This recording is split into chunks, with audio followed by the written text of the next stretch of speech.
جو کبھی بھی کسی نتیجے کو آخر اور کل سمجھ کر دماغ میں ڈال کر اس پر تالا نہیں لگاتے، بلکہ وہ دل و دماغ کے دروازے کھلے رکھتے ہیں، ہر وقت غور و فکر کرتے ہیں۔ اگر پہلے سامنے آنے والی بات میں کوئی کمی کجی یا نقص وغیرہ سامنے آتا ہے تو اس کی اصلاح کر لیتے ہیں، اسی پر ڈٹے نہیں رہتے، اور اگر پہلے والی بات، نتیجہ یا نظریہ غلط ثابت ہو جائے تو اسے دماغ میں نہیں رہنے دیتے، بلکہ اسے دماغ سے نکال باہر کرتے ہیں۔ اور ناظرین، ایسے لوگوں کے برعکس ان کے لیے آیات نہیں ہیں جو کسی بھی بات کو، کسی نتیجے کو کل اور آخر سمجھتے ہوئے دماغ میں ڈال کر اس پر تالے لگا دیتے ہیں، غور و فکر کے دروازے بند کر دیتے ہیں، یعنی عقائد بنا لیتے ہیں، عقائد والے لوگ۔ پھر اسی طرح اللہ سبحانہ وتعالی نے دوسرے مقام پر سورہ البقرہ کی آیت نمبر 164 میں اختلاف اللیل والنہار کا ذکر کرتے ہوئے کہا، لآیات لقوم یعقلون، عقل رکھنے والوں کے لیے، سوچنے سمجھنے والوں کے لیے آیات ہیں، یعنی جن میں عقل نہیں ہے، جو سوچنے سمجھنے کی صلاحیت نہیں رکھتے، جو بیوقوف جاہل ہیں، ان کے لیے آیات نہیں ہیں، بلکہ وہ رات اور دن کے اختلاف کو جو انہیں آنکھوں سے نظر آ رہا ہے، انہیں آیات کی بجائے بینات سمجھتے ہیں، یعنی وہ ان میں غور کر کے چھپی ہوئی حقیقت کو جاننے کی بجائے جو آنکھوں سے نظر آ رہا ہے اسی کو حقیقت اور مکمل سمجھتے ہوئے اپنا عقیدہ بنا لیتے ہیں اور اپنے عقائد بنائے ہوئے ہیں۔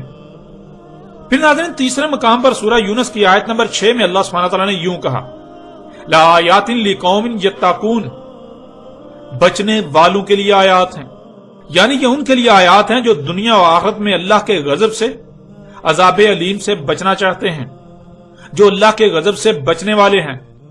یوں وہ ان میں غور و فکر کرتے ہیں اور حق کو پہچان کر نہ صرف اس پر عمل کرتے ہیں بلکہ یوں دنیا و آخرت میں بچنے والوں میں سے ہو جاتے ہیں۔ مگر جو بچنا نہیں چاہتے، جو اللہ کے قانون میں اللہ کے غضب سے بچنے والے نہیں ہیں، جو دنیا و آخرت میں ہلاکت کا شکار ہوں گے، جن کا مقصد دنیاوی مال و متاع کا حصول ہو، جو آخرت کے بارے میں رائے برابر بھی علم نہ رکھتے ہوں، نہ اس کا یقین ہو، تو وہ انہیں آیات تسلیم کر کے ان میں غور و فکر سے حقیقت جاننے کے بجائے آیات کو ہی اصل اور مکمل حقیقت سمجھتے ہوئے دنیا و آخرت میں خسارے کا سودا کرتے ہیں۔ یوں نہ ان پر دنیا میں آنے کا مقصد واضح ہوتا ہے اور نہ اسے پورا کر پاتے ہیں، الٹا جہالت کو حق کا نام دے کر دلال مبین میں ہوتے ہیں۔ اب ناظرین، حقیقت آپ کے سامنے ہے، فیصلہ آپ کے اپنے ہاتھ میں ہے کہ آیا آپ بچنے والوں میں سے ہونا چاہتے ہیں یا جو دنیا اور آخرت میں ہلاکت کا شکار ہوں گے ان میں سے ہونا چاہتے ہیں۔ فیصلہ آپ کے اپنے ہاتھ میں ہے، آیا عقل سے کام لیتے ہوئے سوچتے سمجھتے ہیں، غور و فکر کرتے ہیں، یا پھر بے عقل و بیوقوف جاہل ہونے کا ثبوت دیتے ہیں۔ فیصلہ آپ کے اپنے ہاتھ میں ہے کہ آیا آپ اپنے آنکھ، کان، دل و دماغ کھلے رکھتے ہیں اور اولی الالباب میں شمار ہوتے ہیں، یا پھر بند اور بٹ دماغ جو آباء و اجداد سے نسل در نسل منتقل ہوا، انہی عقائد کے حامل اللہ کے قانون میں شرط دواب ثابت ہوتے ہیں، بندر و خنزیر ثابت ہوتے ہیں۔ یہ فیصلہ آپ کے اپنے اختیار میں ہے۔ بڑھتے ہیں ناظرین آگے اور ان کے سورج، چاند، زمین، رات اور دن کے اختلاف کے حوالے سے باقی نظریات کو بھی آپ کے سامنے رکھتے ہیں، اور ان کے عقائد و نظریات کے برعکس اللہ سبحانہ وتعالی نے قرآن میں کیا حقائق بیان کیے وہ بھی کھول کھول کر آپ کے سامنے رکھتے ہیں۔ ناظرین، ان کا کہنا ہے کہ زمین کا ایک ہی مشرق ہے اور ایک ہی مغرب، یعنی ان کے مطابق جو ان کے عقائد ہیں، ان کا عقیدہ یہ ہے کہ جب سورج طلوع ہوتا ہے تو پوری دنیا کے لوگوں پر بیک وقت طلوع ہوتا ہے، یوں پوری دنیا کے لوگوں کے لیے ایک ہی مشرق ثابت ہوتا ہے، ایک ہی مشرق ہے، اور پھر پوری دنیا کے لوگوں پر ایک ہی وقت میں غروب ہوتا ہے، یوں ایک ہی مغرب بنتا ہے۔ یعنی ان کا عقیدہ یہ ہے کہ ایک ہی مشرق ہے اور ایک ہی مغرب۔ لیکن قرآن میں اللہ سبحانہ وتعالی نے اس بارے میں کیا کہا یہ بھی آپ کے سامنے رکھتے ہیں۔ اس وقت آپ کو اسکرین پر سورہ رحمان کی آیت نمبر 17 نظر آ رہی ہے، اس میں اللہ سبحانہ وتعالی کا کہنا ہے، رب المشرقین و رب المغربین، رب ہے دو مشرق اور رب ہے دو مغرب، مشرقین اور مغربین۔ اللہ سبحانہ وتعالی نے بالکل کھول کر دو ٹوک الفاظ میں واضح کر دیا، بالکل واضح الفاظ میں کہا کہ ایک ہی مشرق اور ایک ہی مغرب نہیں بلکہ دو مشرق ہیں اور دو ہی مغرب ہیں۔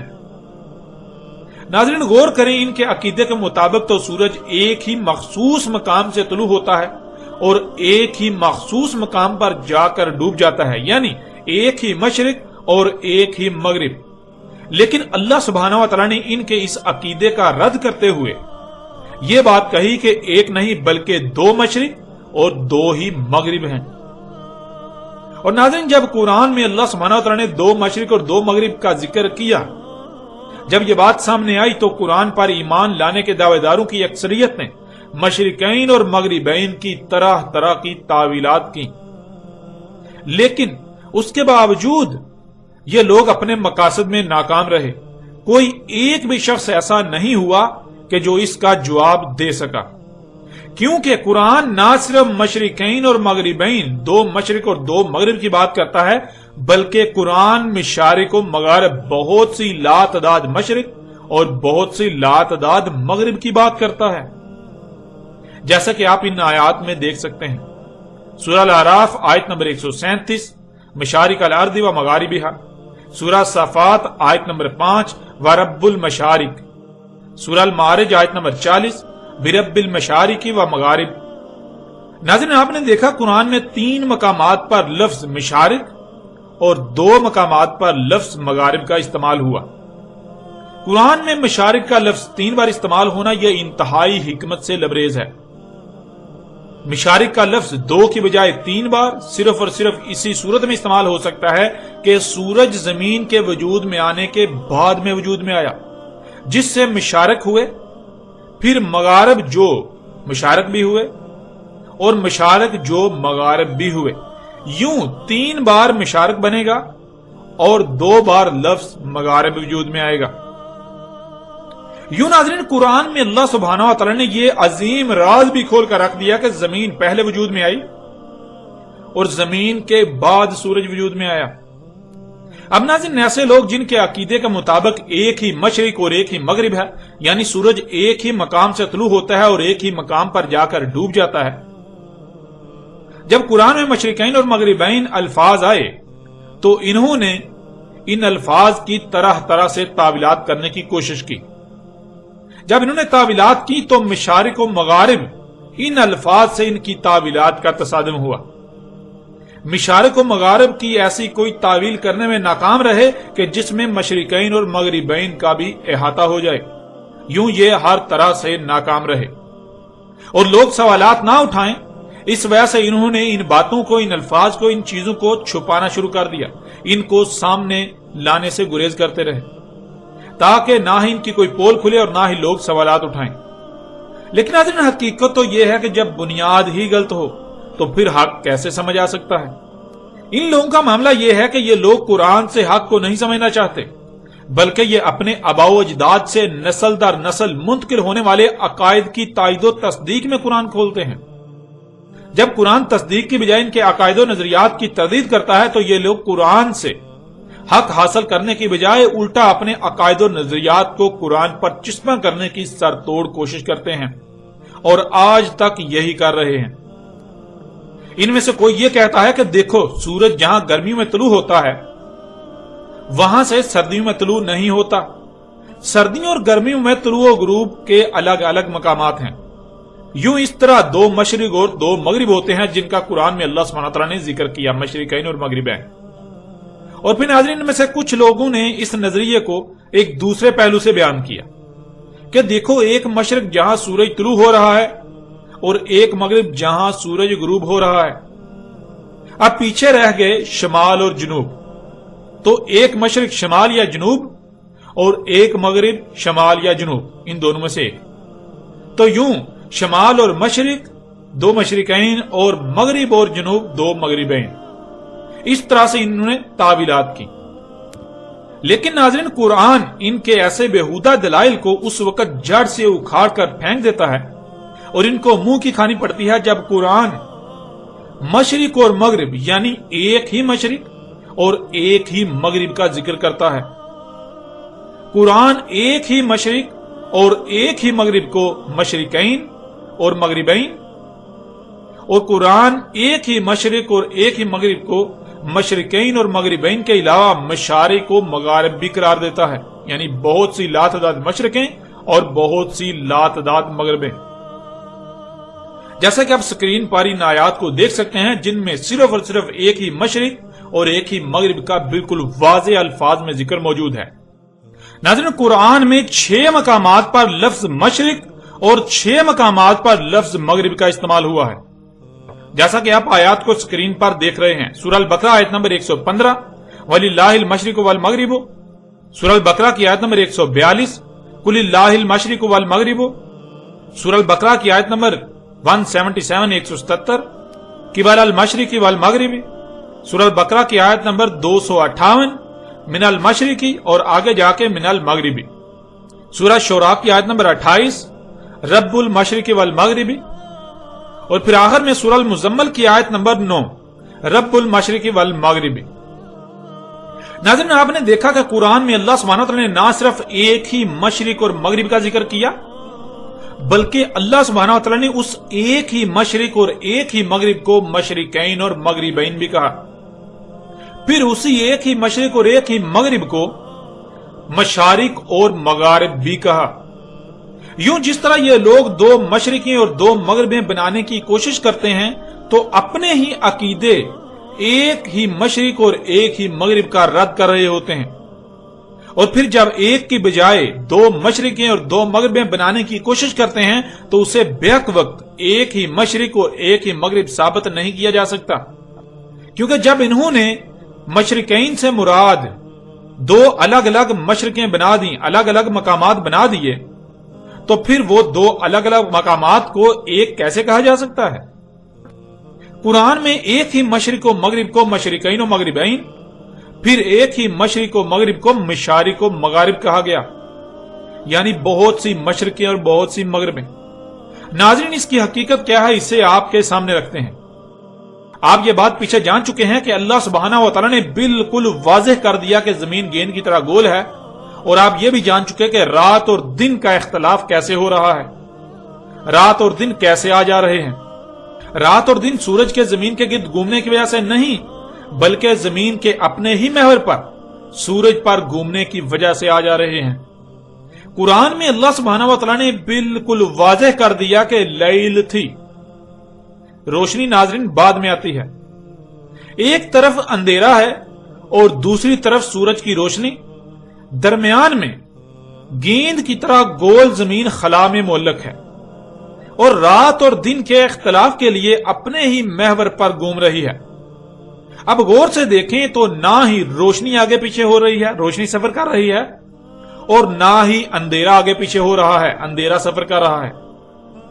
یوں روشنی اور اندھیرے کے درمیان ایک لائن لگا لیں، زمین کے اوپر ایک لائن لگا لیں جو کہ روشنی اور اندھیرے کی سرحد ہے، حد ہے۔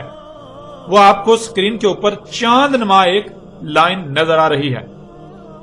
اس لائن کے ایک طرف اندھیرا ہے اور دوسری طرف روشنی۔ اب ناظرین، آدھی زمین پر رات ہے جو اندھیرے میں ہے، اور آدھی زمین جو روشنی میں ہے اس پر دن ہے۔ ایک مقام ہے جو اندھیرے اور روشنی کی حد ہے، یہ حد ایک طرف کے لوگوں کے لیے طلوع، تو عین یہی مقام دوسری طرف کے لوگوں کے لیے مقام غروب ہو گیا۔ یوں یہ بن گیا ایک مشرق اور ایک مغرب۔ اب جب زمین گھوم کر اس کا مشرق والا حصہ دوسری طرف جاتا ہے تو مغرب یعنی سورج ڈوبتا ہوا نظر آتا ہے۔ یوں ایک طرف کے لوگوں کے لیے غروب، تو عین وہی مقام زمین کے دوسری طرف والوں کے لیے مقام طلوع ہوتا ہے، سورج طلوع ہو رہا ہوتا ہے۔ یوں ایک مشرق اور ایک مغرب یہ ہو گئے۔ یوں آپ ناظرین غور کریں کہ ایک ہی مقام یعنی مشرق اور مغرب، یہ مشرقین اور مغربین، یعنی 2 مشرقیں اور 2 مغربیں بن جاتے ہیں۔ ایک ہی مقام، مقام مشرق اور مغرب، مشرقین اور مغربین بن گیا۔ اور زمین کے گھومنے سے زمین کا ایک ایک انچ جب اس مقام سے گزر رہا ہے، یہ جو روشنی اور اندھیرے کی حد ہے، زمین کا ایک ایک انچ جب اس مقام سے گزر رہا ہے تو پھر ہر لمحے طلوع بھی ہو رہا ہے اور غروب بھی ہو رہا ہے۔ یوں یہی ایک مقام مشارق اور مغارب بھی بن جاتے ہیں، یعنی یہی مقام، یہ ایک مقام بہت ساری لاتعداد مشرقیں اور بہت سی لاتعداد مغربیں بن جاتا ہے۔ ناظرین، یہ دہلا دینے والے حقائق آج آپ کے سامنے ہیں۔ اب ذرا غور کریں کہ اگر آباء و اجداد سے نسل در نسل منتقل ہونے والے عقائد کو قرآن پر چشمہ کرنے کے بجائے قرآن کی صحیح ترجمانی کی ہوئی ہوتی تو یہ ایک ایسا طوفان اٹھتا کہ دنیا میں کوئی بھی انسان ایسا نہ ہوتا جو قرآن کے قریب آئے بغیر رہتا اور دنیا اور آخرت میں فلاح نہ پاتا۔ یوں دنیا کے آج جو حالات ہیں یہ حالات نہ ہوتے۔ اب آپ خود غور کریں اور بتائیں کہ قرآن کے مجرم کون ہیں، اللہ کے مجرم کون ہیں؟ وہ کون لوگ ہیں جو قرآن کے ترجمان بنے ہوئے ہیں حالانکہ وہ اس کے اہل نہ تھے، جنہوں نے صحیح ترجمانی کرنے کے بجائے اپنے آباء و اجداد سے نسل در نسل منتقل ہونے والے خود ساتہ عقائد و نظریات کو قرآن پر تھوپنا شروع کر دیا، قرآن پر تھوپتے رہے اور آج بھی تھوپ رہے ہیں۔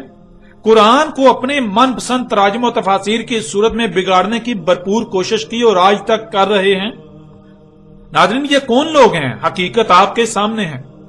علماء کے نام پر اللہ کے دشمنوں کی حقیقت آج آپ کے سامنے ہے، جنہیں نہ تو لفظ دین کا علم ہے اور نہ ہی لفظ اسلام کا علم، اور زمین پر اللہ کے ترجمان بن کر انسانیت کی رہنمائی کے دعوے دار بن کر بڑی بڑی مسند پر براجمان ہیں اور انسانیت کو گمراہ کرنے میں کوئی کسر نہیں چھوڑ رہے۔ یہ انسانیت کے ساتھ، تمام مخلوقات کے ساتھ، یہ اللہ کے ساتھ دشمنی کرنے میں کسی بھی حد تک جانے سے گریز نہیں کر رہے۔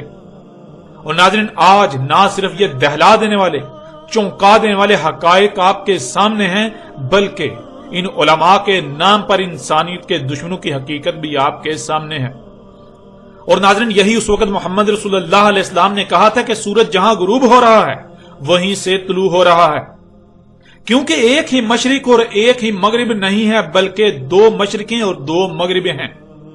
جہاں سے آپ کے لیے طلوع ہو رہا ہوتا ہے عین وہی مقام دوسری طرف والوں کے لیے مقام غروب ہوتا ہے، اور جہاں سے آپ کے لیے غروب ہو رہا ہوتا ہے تو عین وہی مقام دوسری طرف والوں کے لیے مقام طلوع ہوتا ہے۔ ناظرین، یہی وہ راز تھا جس کے بارے میں محمد علیہ السلام نے کہا تھا کہ یہ الصاد کی پہلی آیات سے ہے۔ محمد علیہ السلام کے وقت کسی کو علم نہ تھا اس حقیقت کا سوائے اللہ کے رسول محمد رسول اللہ علیہ السلام کے اور ان کے چند خاص اصحاب کے۔ ناظرین، یہی وہ حقیقت تھی جس کے بارے میں رسول اللہ علیہ السلام نے کہا تھا کہ آج کوئی بھی اسے تسلیم نہیں کرے گا، لیکن کل کو جب یہ اپنی آنکھوں سے دیکھ لیں گے کہ جہاں یہ سورج کو طلوع ہوتا ہوا دیکھتے ہیں وہیں سے وہ غروب بھی ہو رہا ہوتا ہے ایک دوسری قوم پر، جہاں سے اسے غروب ہوتا دیکھتے ہیں وہیں وہ ایک دوسری قوم پر طلوع بھی ہو رہا ہوتا ہے، جب یہ اپنی آنکھوں سے دیکھ لیں گے تب یہ سارے کے سارے اس بات کو مان جائیں گے۔ اگر اس وقت آج سے 14 صدیاں قبل کسی کو بتایا جاتا، یہ حقیقت سامنے رکھی جاتی، تو اس وقت کوئی بھی نہ مانتا کہ ہم تو اپنی آنکھوں سے دیکھ رہے ہیں سورج سفر کر رہا ہے اور تم کہہ رہے ہو زمین گھوم رہی ہے، ایسا کیسے ہو سکتا ہے؟ لہذا اس وقت کوئی بھی نہ مانتا۔ اب بڑھتے ہیں ناظرین آگے، اور زمین، سورج، چاند، رات اور دن کے اختلاف کے حوالے سے ان کے مزید عقائد اور ان کی حقیقت آپ کے سامنے رکھتے ہیں۔ ان کا عقیدہ ہے کہ اللہ کا عرش آسمانوں میں ہے اور اللہ آسمانوں میں اپنے عرش پر بیٹھا ہوا ہے۔ عرش سے مراد تخت لیتے ہیں، جیسے کسی بادشاہ کا تخت ہوتا ہے جس پر بادشاہ بیٹھا ہے، یعنی تخت ایک مادی شے ہے۔ یوں تخت اگر مادی شے ہے تو ظاہر ہے ان کے مطابق اللہ بھی اس تخت پر بیٹھا ہوا زمین و آسمانوں سے الگ ایک مادی وجود ہے، مادی شے ہے جو زمین و آسمانوں سے الگ ہے۔ پھر یہاں تک کہتے ہیں کہ اللہ ہر رات کے پچھلے پہر ایسے نیچے اتر کر پہلے آسمان پر آتا ہے جیسے آپ سیڑھیوں سے اترتے ہیں، یعنی ہر رات اللہ زمین کے پہلے آسمان پر اترتا ہے جو کہ سطح زمین سے لے کر 3 تا 12 کلومیٹر تک بلند ہے، جس کا مطلب ہے کہ اللہ ہر رات 3 تا 12 کلومیٹر کی بلندی پر آتا ہے۔ اور آپ نے یہ بات اکثر سنی ہوگی، باقاعدہ یہ کہا جاتا ہے کہ جو اللہ کے عرش کو آسمانوں میں تسلیم نہ کرے، جو اللہ کو آسمانوں میں اپنے عرش کے اوپر تسلیم نہ کرے، وہ مرتد، زندیق، کافر و مشرک ہے، یہاں تک کہ وہ واجب القتل ہے، اس کا قتل جائز ہے۔ اب ناظرین، سوال یہ پیدا ہوتا ہے کہ اگر ان کے یہ عقائد و نظریات سچے ہیں تو پھر قرآن کو اس پر خاموش رہنا چاہیے تھا، کیونکہ یہ عقائد تو قرآن کے نزول سے پہلے کے چلے آ رہے ہیں۔ یہ عقائد تو مشرکین عرب سمیت یہود و نصارہ کے تھے، اور آج بھی یہود و نصارہ کے یہی عقائد ہیں۔ اگر یہ سچے تھے تو قرآن کو ہر لحاظ سے اس موضوع پر خاموش رہنا چاہیے تھا، اور اگر قرآن اس پر خاموش نہیں رہتا تو اس کا مطلب بالکل صاف ظاہر ہے کہ قرآن ان کے ان باطل عقائد کو جڑ سے اکھاڑ پھینک رہا ہے اور ان کے برعکس حق کھول کھول کر واضح کر رہا ہے۔ اب ناظرین، ان کے عقائد و نظریات کے برعکس قرآن میں دیکھیں کہ اللہ سبحانہ و تعالیٰ نے اس بارے میں کیا کہا۔ اس وقت آپ کو سورہ ہود کی آیت نمبر 7 نظر آ رہی ہے۔ اس آیت میں اللہ سبحانہ و تعالیٰ کا کہنا ہے وَهُوَ الَّذِي خَلَقَ السَّمَاوَاتِ وَالْأَرْضَ فِي سِتَّةِ أَيَّامٍ وَكَانَ عَرْشُهُ عَلَى الْمَاءِ، اور جو کچھ بھی نظر آ رہا ہے وہی ذات ہے۔ خلق کیا آسمانوں اور زمین کو 6 مراحل میں، اور تھا اس کا عرش ہے پانی پر۔ ناظرین کا کہنا ہے کہ عرش آسمانوں میں ہے جو کہ ایک تخت ہے، اور ان کے برعکس اللہ سبحانہ و تعالیٰ کا اس آیت میں کہنا ہے کہ اللہ کا عرش پانی پر تھا اور پانی پر ہے۔ دونوں بالکل متضاد باتیں ہیں اور حقیقت آپ کے سامنے ہے۔ عرش کہتے ہیں جو نظام وضع کر دیا اسے چلانے کو، اور ناظرین جب آپ غور کریں تو آپ کو پتہ چلے گا کہ زمین کا نظام پانی پر چل رہا ہے۔ پانی زمین پر چلنے والے نظام میں بنیاد کی حیثیت رکھتا ہے۔ اللہ کا عرش پانی پر ہے، اس کا مطلب یہ ہے کہ اللہ نے زمین پر جو نظام وضع کیا، اللہ زمین پر جو نظام وضع کر کے چلا رہا ہے اس کی بنیاد پانی پر ہے۔ یہ سارے کا سارا نظام پانی پر چل رہا ہے۔ یہ جو موت و حیات ہو رہی ہے، نباتات نکل رہی ہیں، یہ جو بارشیں برس رہی ہیں، یہ جو سارا نظام چل رہا ہے اس کی بنیاد پانی پر ہے۔ یہ سارے کا سارا نظام پانی پر کھڑا ہے، یہ نظام پانی پر چل رہا ہے۔ اور پھر ناظرین کا کہنا ہے کہ اللہ آسمانوں اور زمین سے الگ آسمانوں میں ہے۔ اب دیکھیں کہ اس بارے میں اللہ سبحانہ و تعالیٰ کا کیا کہنا ہے۔ سورہ الحدید کی آیت نمبر 4 میں اللہ سبحانہ و تعالیٰ کا کہنا ہے وَهُوَ مَعَكُمْ أَيْنَ مَا كُنْتُمْ، اور وہی ہے تمہارے ساتھ تم جہاں کہیں بھی ہو۔ یعنی تم جہاں کہیں بھی ہوتے ہو تو دیکھو وہاں کون ہے۔ جس کا وجود نظر آئے تو وہ اللہ ہی کا وجود نظر آئے گا۔ اور اسی کو اللہ سبحانہ و تعالیٰ نے قرآن میں ایک اور پہلو سے بھی بالکل کھول کر واضح کر دیا۔ سورہ الحدید کی آیت نمبر 3 میں اللہ سبحانہ و تعالیٰ کا کہنا ہے هُوَ الْأَوَّلُ وَالْآخِرُ وَالظَّاهِرُ وَالْبَاطِنُ، اور جو کچھ بھی نظر آ رہا ہے، جو کچھ بھی ایگزسٹ کر رہا ہے وہی ہے، وہی اول ہے اور وہی آخر ہے، اور وہی ظاہر ہے۔ جو کچھ ظاہر نظر آ رہا ہے وہی ہے، اور وہی باطن ہے جو چھپا ہوا ہے، جو نظر نہیں آ رہا۔ ناظرین غور کریں، اول کس کا اور آخر کس کا، ظاہر کس کا اور باطن کس کا؟ یعنی کیا ہے جو کھلم کھلا نظر آ رہا ہے، اور وہ کیا ہے جو کھلم کھلا نظر نہیں آ رہا، بلکہ ایک دوسرے میں یا ایک دوسرے کے پیچھے چھپا ہوا ہے، جو باطن ہے۔ اس آیت میں بالکل واضح کر دیا گیا کہ یہ اللہ ہے۔ ناظرین ان آیات میں اللہ سبحانہ و تعالیٰ نے ان کے اس عقیدے کو بھی بنیاد سے اکھاڑ کر رکھ دیا، جو یہ کہتے ہیں کہ اللہ اوپر آسمانوں میں ہے، اللہ کا عرش آسمانوں میں ہے، آسمانوں پر ہے۔ اللہ سبحانہ و تعالیٰ نے ان کے ان عقائد کو جڑ سے بنیاد سے اکھاڑ کر رکھ دیا۔ اور ناظرین یہاں یہ بات بھی واضح کرنا بہت ضروری ہے کہ اللہ کا موضوع ایک وسیع موضوع ہے جس پر الگ سے اِنَّا عَلَيْنَا بِيَانَهُ کے سلسلے کے تحت تفصیل کے ساتھ ہر پہلو سے بات کی جائے گی اور ہر سوال کا جواب دیا جائے گا۔ اللہ کیا ہے، اللہ پر کوئی سوال نہیں رہے گا۔ فی الحال بڑھتے ہیں آگے اپنے موضوع پر۔ ناظرین آپ نے خود دیکھا اللہ سبحانہ و تعالیٰ نے قرآن میں کس قدر کھول کھول کر حق واضح کر دیا۔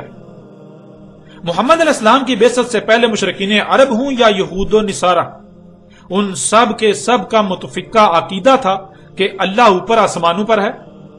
اگر یہ حق ہوتا تو قرآن اس پر بالکل خاموش رہتا، قرآن کو اس پر بالکل خاموش رہنا چاہیے تھا۔ لیکن کیا قرآن اس پر خاموش ہے؟ کیا قرآن اس پر خاموش رہا؟ حقیقت آپ کے سامنے ہے، قرآن خاموش نہیں رہا، بلکہ اللہ سبحانہ و تعالیٰ نے قرآن میں ان کے اس عقیدے کو یکسر مسترد کرتے ہوئے اس کے بالکل برعکس حق کھول کر واضح کر دیا کہ تم جہاں کہیں بھی ہو تو دیکھو وہاں کون ہے۔ جو تمہیں نظر آئے گا وہی تو اللہ ہے۔ ان کا عقیدہ تھا اور آج بھی ہے کہ اللہ کا عرش آسمانوں پر ہے، لیکن اللہ سبحانہ و تعالی نے قرآن میں ان کے عقیدے کو یکسر مسترد کرتے ہوئے حق بالکل کھول کر رکھ دیا کہ اللہ کا عرش پانی پر ہے، اللہ کا عرش آسمانوں پر نہیں ہے، اللہ کا عرش پانی پر ہے۔ عرش کہتے ہیں نظام چلانے کو، اور جب غور کریں تو آپ پر بالکل یہ بات کھل کر واضح ہو جائے گی کہ زمین میں چلنے والا نظام، اس کی بنیاد پانی پر ہے، یہ سارے کا سارا نظام پانی پر کھڑا ہے، یہ نظام پانی پر چل رہا ہے۔ اگر پانی کو ہٹا دیا جائے تو زمین ایک بنجر اور کھنڈر سیارہ بن جائے گا۔ یوں ناظرین آپ نے دیکھا کہ ان کے عقائد کیا ہیں، اور ان کے عقائد کے برعکس اللہ سبحانہ و تعالی نے حقیقت کو ہر لحاظ سے کھول کر آپ کے سامنے رکھ دیا۔ آج بھی اکثریت کا یہ عقیدہ و نظریہ ہے کہ اللہ اوپر آسمانوں میں ہے، اور یہ عقیدہ و نظریہ کن کا تھا؟ یہ عقیدہ و نظریہ تو مشرکین عرب سمیت یہود و نصارہ کا تھا قرآن کے نزول سے پہلے، اور آج بھی مشرکین عرب ہوں یا پھر یہود و نصارہ ہوں، ان کا آج بھی یہی عقیدہ ہے۔ لیکن کیا قرآن نے اس کی تصدیق کی؟ آیا قرآن اس کی تصدیق کرنے کے لیے آیا تھا؟ اگر قرآن میں اس عقیدے پر اس حوالے سے آیات آتی ہیں، قرآن میں ذکر آتا ہے، تو آیا ان کے عقائد و نظریات کی قرآن تصدیق کرنے کے لیے اترا تھا، تائید و تصدیق کے لیے اترا تھا، یا پھر ان کا رد کرنے کے لیے، ان کے برعکس جو حق ہے اسے کھول کر واضح کرنے کے لیے اترا تھا؟ یوں ناظرین حقیقت آپ کے سامنے ہے۔ آج بھی آپ کو اکثریت ایسی نظر آئے گی جن کا کہنا یہ ہے کہ اللہ کا عرش آسمانوں پر ہے، اللہ اپنے عرش کے اوپر ہے آسمانوں پر۔ لیکن قرآن کیا کہتا ہے؟ یہ حقیقت آپ نے جان لی، حقیقت ہر لحاظ سے آپ کے سامنے ہے۔ اور بڑھتے ہیں ناظرین آگے ان کے مزید عقائد و نظریات کی طرف۔ ان کا عقیدہ ہے کہ زمین حرکت نہیں کر رہی، زمین ایک جگہ پر ساکت ہے، اور سورج، چاند، ستارے وغیرہ سب کے سب زمین کے گرد حرکت کر رہے ہیں۔ اب دیکھیں اس بارے میں اللہ سبحانہ و تعالی نے قرآن میں کیا کہا۔ سورہ رد کی آیت نمبر 2 میں اللہ سبحانہ و تعالی نے کہا، اللہ الذی رفع السماوات بغیر عمد ترونها ثم استوى على العرش وسخر الشمس والقمر کل یجری لاجل مسمى۔ اللہ ہے، وہی ذات ہے، بلند ہے آسمان بغیر کسی ایک بھی ستون کے، دیکھ رہے ہو ہمیں اسے؟ پھر استوا ہوا عرش پر اور سخر کیا سورج اور چاند کو، تمام کے تمام تیر رہے ہیں اجل مسمى تک، یعنی ان کی ایک مدت طے کر دی، ان سب کے خاتمے کا ایک وقت طے کر دیا، جب تک کہ وہ وقت نہیں آ جاتا تب تک تمام کے تمام اسی طرح تیرتے رہیں گے جیسے آج تیر رہے ہیں۔ اب ناظرین غور کریں، تمام کے تیرنے کا ذکر کیا گیا اور بطور مثال صرف 2 کا نام لیا۔ اب اگر دونوں ستارے ہیں تو اس کا مطلب ہے کہ تمام کے تمام ستارے تیر رہے ہیں اور تیرتے رہیں گے جب تک کہ ان کی اجل مسمى نہیں آتی جاتی، اور اگر دونوں ستارے نہیں ہیں تو اس کا مطلب ہے کہ جو یہ دونوں ہیں اس طرح کے تمام تیر رہے ہیں اور تیرتے رہیں گے اپنی اجل مسمى تک۔ پہلے ناظرین سورج کا ذکر ہے، اور سب جانتے ہیں کہ سورج جلتا ہوا آگ کا گولا ہے، یعنی سورج ایک ستارہ ہے، اور چاند جلتا ہوا گولا نہیں ہے بلکہ چاند مادے کا گولا ہے جسے سیارہ کہتے ہیں، یعنی چاند ایک سیارہ ہے۔ یوں ناظرین اللہ سبحانہ و تعالی نے ایک ستارے اور ایک سیارے کا ذکر کرتے ہوئے تمام کے تمام ستاروں اور سیاروں کے اجل مسمى تک تیرنے کا واضح الفاظ میں ذکر کر دیا۔ اب اگر تو زمین نہ ستارہ ہے نہ ہی سیارہ، تو پھر اس آیت میں زمین کے تیرنے کا ذکر نہیں ہے، اور اگر زمین ان میں سے ایک ہے تو پھر یہ بات بالکل واضح ہے کہ زمین بھی اپنے مدار میں انتہائی تیز رفتاری میں سفر کر رہی ہے، زمین بھی اپنے مدار میں تیر رہی ہے اپنی اجل مسمى تک۔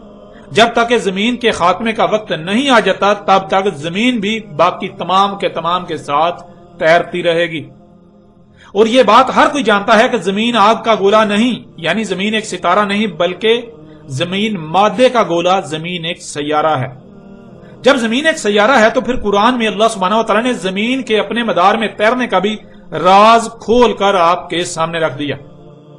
اس طرح آپ اگلی آیت میں دیکھیں، سورہ الانبیاء کی آیت نمبر 33 میں اللہ سبحانہ و تعالی نے کہا، وَهُوَ الَّذِي خَلَقَ اللَّيْلَ وَالنَّهَارَ وَالشَّمْسَ وَالْقَمَرَ كُلٌّ فِي فَلَكٍ يَسْبَحُونَ، اور جو کچھ بھی ہے وہی ذات ہے، خلق کیا لیل کو اور نہار کو اور سورج کو اور چاند کو، تمام کے تمام انتہائی تیز رفتاری سے اپنے اپنے مدار میں تیر رہے ہیں، جیسے ان کو حکم دیا گیا، جس سے ان پر عائد ذمہ داری پوری ہو رہی ہے۔ ناظرین، یہ آیت اور بھی بہت بڑا راز کھول کر رکھ دیتی ہے۔ آپ پیچھے جان چکے ہیں کہ لیل اور نہار کا آنا جانا زمین کا اپنے ہی محور پر گھومنا، لیل آدھی زمین اور نہار آدھی زمین، یوں یہ پوری زمین بن جاتی ہے۔ لیل اور نہار کو جمع کریں تو یہ پوری زمین بن جاتی ہے۔ یوں آپ آیت میں دیکھ سکتے ہیں، خلق اللیل والنہار والشمس والقمر، لیل والنہار، لیل آدھی زمین، نہار آدھی زمین، یوں یہ مکمل زمین بن گئی۔ تو یہاں مکمل زمین کا ذکر ہو رہا ہے لیل اور نہار کی صورت میں، اور آگے سورج اور چاند کا ذکر ہے، اور پھر آگے کہا کل، تمام کے تمام، یعنی کہ جتنے بھی ایسے ہیں ستارے اور سیارے، تمام کے تمام جو ہیں وہ اپنے اپنے مدار میں تیر رہے ہیں انتہائی تیزی سے، جیسے ان کو تیرنے کا حکم دیا گیا، جس سے ان پر عائد ذمہ داری پوری ہو رہی ہے۔ آپ اپنی آنکھوں سے آیت میں دیکھ رہے ہیں لیل آدھی زمین اور نہار آدھی زمین، یوں یہ پوری زمین بن جاتی ہے۔ لیل اور نہار کی صورت میں پوری زمین کا ذکر کیا، اس کے فوری بعد سورج اور چاند کا ذکر کیا گیا، پھر کہا گیا کہ تمام کے تمام اپنے مدار میں انتہائی تیز رفتاری سے تیر رہے ہیں، یعنی نہ صرف زمین اپنے ہی محور پر گھوم رہی ہے جس سے رات اور دن ہو رہے ہیں، بلکہ زمین سورج اور چاند کی طرح بھی اپنے مدار میں انتہائی تیز رفتاری سے تیر رہی ہے۔ اور ناظرین، ایسی کئی آیات ہیں قرآن میں جن میں اللہ سبحانہ وتعالی نے سورج، چاند سمیت تمام کے تمام ستاروں اور سیاروں کے ساتھ زمین کے بھی اپنے مدار میں تیرنے کا ذکر کیا، جیسا کہ آپ اس آیت میں بھی دیکھ سکتے ہیں۔ سورہ لقمان آیت نمبر 29، الم تر ان اللہ یولج اللیل فی النہار ویولج النہار فی اللیل وسخر الشمس والقمر کل یجری الی اجل مسمى، کیا نہیں دیکھا، کیا نہیں دیکھ رہے؟ اس میں کچھ شک نہیں، اللہ تھا یولج ہو رہی ہے لیل نہار میں، اور یولج ہو رہی ہے نہار لیل میں، اور سخر کیا سورج اور چاند کو، تمام کے تمام اپنی اپنی اجل مسمى یعنی طے شدہ خاتمے کے وقت تک تیر رہے ہیں اور تیرتے رہیں گے۔ ناظرین، یولج اللیل فی النہار ویولج النہار فی اللیل کیا ہے؟ یہ بات پیچھے بہت صراحت کے ساتھ بیان ہو چکی۔ یہ الفاظ اس بات کی وضاحت کرتے ہیں، اس بات کو واضح کرتے ہیں کہ زمین اپنے ہی محور پر گھوم رہی ہے، جس سے زمین کا وہ حصہ جو اندھیرے میں ہے وہ روشنی میں چلا جاتا ہے، جس سے اس پر دن ہو جاتا ہے، اور جو حصہ روشنی میں ہے وہ اندھیرے میں چلا جاتا ہے، جس وجہ سے اس پر رات ہو جاتی ہے، اور یہ سلسلہ مسلسل چل رہا ہے۔ یوں یہ بات طے ہوگی کہ زمین اپنے ہی محور پر گھوم رہی ہے۔ اب لیل آدھی زمین اور نہار آدھی زمین، یوں یہ پوری زمین پوری ارض بن جاتی ہے۔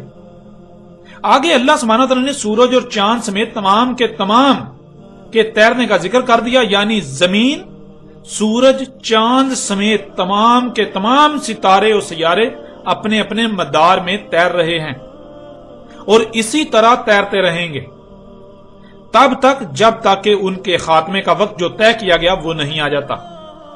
ناظرین، آپ نے اپنی آنکھوں سے دیکھا اور کانوں سے سنا کہ اللہ سبحانہ و تعالی نے نہ صرف زمین کا اپنے ہی محور پر گھومنے کا راز کھول دیا، بلکہ زمین، سورج، چاند سمیت تمام کے تمام ستارے اور سیارے اپنے اپنے مدار میں بھی تیر رہے ہیں۔ تمام کے تمام ستارے اور سیارے نہ صرف اپنے ہی محور پر بھی گھوم رہے ہیں جیسے زمین گھوم رہی ہے، بلکہ وہ اپنے اپنے مدار میں بھی ہر لحاظ سے گولائی میں آگے کو تیر رہے ہیں، اور اس وقت تک یہی سلسلہ چلتا رہے گا جب تک کہ ان کی جو اجل خلق کر دی گئی وہ نہیں آ جاتی، یعنی ان کی موت کا وقت، ان کے خاتمے کا وقت جب تک نہیں آ جاتا تب تک وہ اسی طرح تیرتے رہیں گے، اسی طرح گھومتے گھومتے گھومتے اپنے اپنے مدار میں تیرتے ہوئے آگے بڑھتے رہیں گے۔ یوں نہ صرف اللہ سبحانہ تعالیٰ نے اس قرآن میں 14 صدیاں قبل عظیم تر رازوں سے پردہ اٹھا دیا تھا جب کوئی انسان ان باتوں کا تصور بھی نہیں کر سکتا تھا، بلکہ اللہ سبحانہ و تعالیٰ نے اس وقت کے یہود و نصارہ ہو یا مشرکین عرب یا پھر موجودہ وہ لوگ جو ان کی مسل ہیں، ان سب کے جھوٹے بے بنیاد و باطل عقائد کو چاک کر کے رکھ دیا۔